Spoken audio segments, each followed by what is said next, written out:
Have you ever felt the weight of the woods pressing down on you? The deep silence, the rustling leaves, and the feeling that you're not alone? Today I'm sharing 3 disturbing true stories from the deep woods that will haunt your thoughts long after the video ends. Story 1. The Whispering Trees. It was a crisp autumn evening when I decided to take a hike in the woods near my home. As I walked deeper into the forest, I began to hear whispers. At first I thought it was just the wind, but the voices grew clearer, calling my name. I turned to leave, but the whispers grew louder, urging me to stay. I ran, but the feeling of being watched followed me all the way home. It was supposed to be a peaceful walk. The sun had just begun to set, casting long shadows through the trees. The air was crisp, filled with the scent of damp earth and fallen leaves. I loved this forest. I had walked this trail dozens of times before, but that evening, something felt different. At first, I noticed the silence. No rustling animals, no chirping birds, just stillness. And then the whispering began. At first, it was so faint, I thought it was just the wind threading through the trees. But as I walked deeper, the murmurs became clearer. They were saying my name. Come closer. Stay with us. I stopped, my heart pounding. The sound wasn't coming from one place, it was all around me. A chill ran down my spine. I turned to leave, but the voices grew louder, more urgent. Don't go. We see you. I broke into a run. Branches clawed at my jacket as I sprinted down the path, my breath coming in ragged gasps. The whispering followed me, swirling through the wind, echoing in my ears. Then, footsteps. Not my own. Something was running behind me.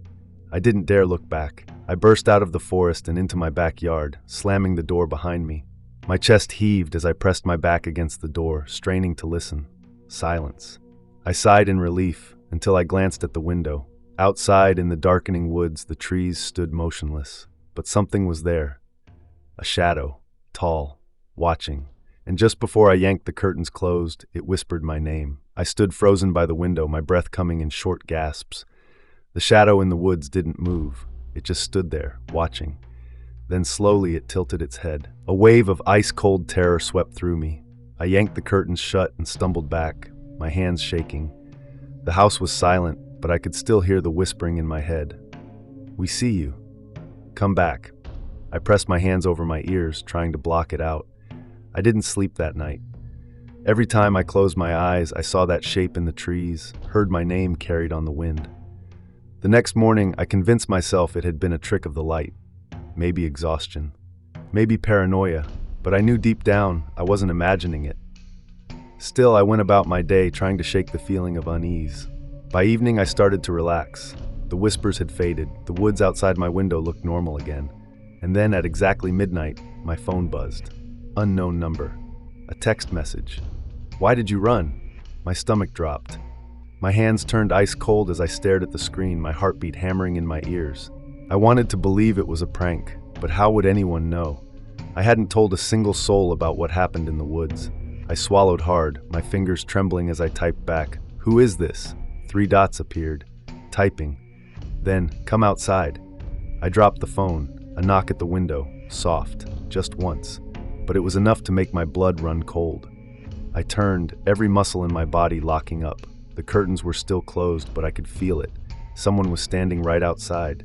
And then, a voice. Not from my phone, from the other side of the window. Let us in. I didn't scream. I couldn't move. I could only listen as the whispering started again, louder this time, surrounding the house from all sides. I backed away slowly, grabbing my keys and my phone. I needed to get out, but as I reached for the front door, the handle turned on its own. Story 2. The Shadow in the Clearing. On a camping trip with friends, we set up our tents in a secluded clearing. As night fell, we gathered around the fire, sharing stories and laughter. Suddenly, I noticed a shadow moving at the edge of the trees. I thought it was just my imagination, but when I pointed it out, my friends went silent. We all saw it, a tall figure standing still, watching us. We packed up and left in the dead of night, never looking back. The tension around the fire was suffocating. None of us spoke, our eyes locked on the unmoving shadowy figure standing at the tree line. It was too tall, too still. Then it took a step forward. The fire crackled, casting jagged shadows against the trees. My breath caught in my throat. No one moved. No one even breathed. Did you see that? Jenna whispered. We all nodded, too scared to speak. Another step, then another. The figure wasn't walking. It glided closer, soundless, as if the ground meant nothing to it. Then, in the eerie silence, the fire flickered wildly, as if caught in an unseen wind. The temperature dropped. My breath curled in front of me like it was the middle of winter. And then, we heard it. A voice, low, garbled, almost like it was trying to mimic human speech, but failing. Go back home. Jenna let out a quiet sob, clutching her jacket tight. I grabbed my flashlight and aimed it toward the shadow. Nothing was there, but we all saw it. Just seconds ago, it was there. And then the fire went out. The darkness swallowed us whole. Something moved behind us. Footsteps, close. Run, someone screamed, and that was all it took. We bolted. Grabbing whatever we could, we sprinted toward the cars, our tents and supplies abandoned. My heart slammed against my ribs, my legs burning as twigs snapped beneath my feet. As we reached the edge of the clearing, I dared to look back, and I saw it. Standing in the center of our dead fire pit, the shadow. Only this time, it had no face. And as we sped away down the dirt road, I swear I saw it again, standing in the middle of the road in our rearview mirror. Closer, watching, waiting. We never went camping again. The drive back was silent. No one dared speak, the weight of what we had just witnessed hanging in the air like an oppressive fog. Even with the windows rolled up, the cold seemed to seep into our bones. I kept glancing at the rearview mirror, half expecting to see that figure still trailing us. But the road was empty. The forest, vast and impenetrable, seemed to close in around us with every passing second. As we reached the town, the tension began to lift, but that's when Jenna spoke up, her voice barely above a whisper. I heard it again when we left. She paused, her hand trembling as she clasped her seatbelt. The voice, it called my name. We all went quiet. My stomach dropped. I had heard it too, the voice. It was like it was inside my head. Not a sound, but a feeling, a command. I didn't know how to explain it, but it was as if the forest itself had reached into me and whispered its dark desires. We didn't speak for the rest of the drive. As I pulled up to my apartment complex, I glanced out into the trees lining the edge of the lot. It was dark, but I couldn't shake the feeling that something was watching us from out there. My skin prickled, and I locked my car doors before getting out. That night, I tried to sleep, but every time I closed my eyes, I saw the shadow. It loomed over me, just out of reach. And then, as if it had been waiting for me to fall asleep, it whispered my name. It was the same voice. I bolted upright in bed, my heart pounding. The air in my room was ice cold, even though I had the heater running. My eyes darted around the dark corners, looking for something, anything, that would explain the feeling of being trapped. And then, the silence. That dreadful, suffocating silence. Thud. A sound, a movement. Outside my window, my heart skipped a beat. I crept to the window, the curtains slightly parted, and peered into the yard. For a moment, I saw nothing. But then, a figure. Tall, impossibly tall, standing motionless near the trees. I could feel my body stiffen. I knew, deep down, what it was. It had followed me. The figure didn't move, but I could feel its presence, like it was waiting, watching. Suddenly, the phone on my nightstand buzzed. It was a text from Jenna. Do you see it? My hands shook as I typed back, yes, it's here. And then, the message came through, the last one I ever received from her. It's inside. It knows you now. It will never leave. I couldn't breathe. My vision blurred, my hands went cold, and I dropped the phone as I heard a knock at my door. Slow, deliberate. 3 knocks. I didn't answer. The knocking stopped, but the air was heavy with something else. Something waiting. Something unnatural. I haven't heard from Jenna since that night, and no one else in our group has contacted me either. It's as if we all disappeared into the darkness, swallowed whole by whatever lurks in that clearing. I don't go near the woods anymore. I won't even look out the window at night, but still, the whispers come. Story 3, The Lost Hiker. Years ago, a hiker went missing in these very woods. Despite extensive searches, no trace of him was ever found. A few months later, I was hiking the same trail. Years ago, a hiker went missing in these very woods. Despite extensive searches, no trace of him was ever found. A few months later, I was hiking the same trail when I stumbled upon a weathered backpack. It was his. I felt a chill run down my spine as I opened it, finding a journal filled with frantic entries about hearing footsteps behind him and feeling an unseen presence. The last entry read, "I can't escape, it's getting closer."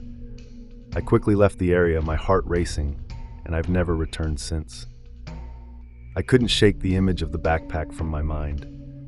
The way it was abandoned, as if the owner had left it in a hurry, had unsettled me from the moment I found it. It didn't make sense. A hiker doesn't just leave their bag behind, especially in a place like that. The further I walked down the trail, the heavier the air became. It was as if the forest itself was closing in on me, suffocating me with a quiet, unspoken dread. I tried to push the thoughts of the lost hiker out of my mind, focusing instead on the sound of my boots against the dirt path. But the unease only grew. After what felt like hours of walking, I found a clearing, and there, not too far from where I had discovered the backpack, was a narrow path leading deeper into the woods. It was as if it had been waiting for me. My instincts screamed for me to turn back, to leave before I made any more foolish decisions, but something compelled me to keep going. That's when I heard it. A faint rustling, as if something was moving just out of sight. I froze, straining my ears. It sounded like footsteps, slow, deliberate, yet impossible to pinpoint. I called out, hoping it was another hiker, but the forest swallowed my voice whole. The rustling continued, growing louder, as though whatever it was had noticed me and was now following my every move. I kept walking, trying to ignore the sensation of being watched. But the further I went, the more intense the feeling became, until I felt as though there was something right behind me, breathing down my neck. I spun around, heart hammering in my chest, but there was nothing there, just the trees and the whispers. For the first time, I truly understood what the lost hiker had written in his journal. It's getting closer. Suddenly, the path I was following seemed to twist and warp before my eyes. The trees around me blurred, their branches forming shadowy hands reaching out as if they wanted to drag me into the depths of the woods. I stumbled backward, my breath coming in sharp gasps. That's when I saw it, a figure, standing still among the trees.